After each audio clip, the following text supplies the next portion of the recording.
former smokers, people that decided and understood a long time ago that smoking wasn't good for them, that are still at risk. And then there are plenty of folks that are never smokers, between 15 and 20% that are never smokers like my wife.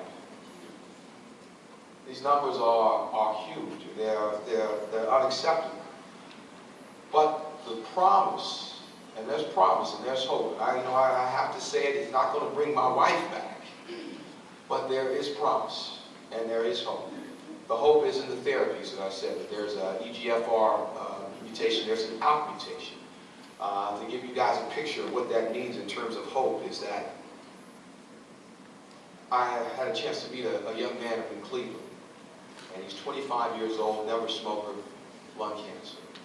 25 years old, but the difference between him and my wife is that he has an ALK mutation. And that difference in that ALK mutation means that he was diagnosed last September. And he is in med school, working on programs at the Cleveland Clinic right now. And it also means that 3 weeks ago, actually about 4 weeks ago now, when I was driving down the road from Charlotte to Atlanta, I got an email. And the email was, I'm getting married. Actually, was there, and I asked my girlfriend to marry me, and she said yes. She said yes.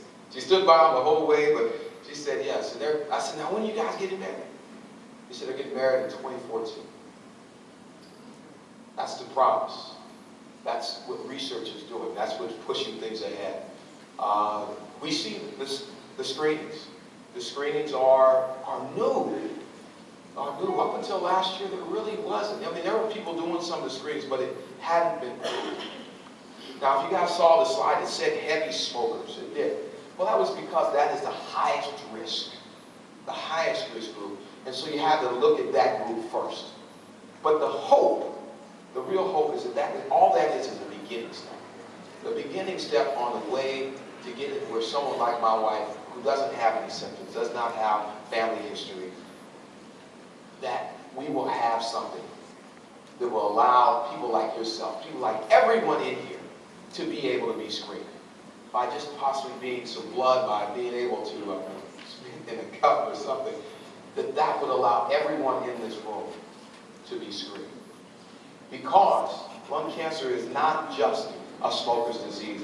Lung cancer is a disease that anyone can get. That anyone can get. And it's important, just like this director of Georgetown, Lombardi Cancer Center said, that it takes the public funds. It takes the public support to make that happen. So, unfortunately, the video did not play. I would encourage you guys, if you can go to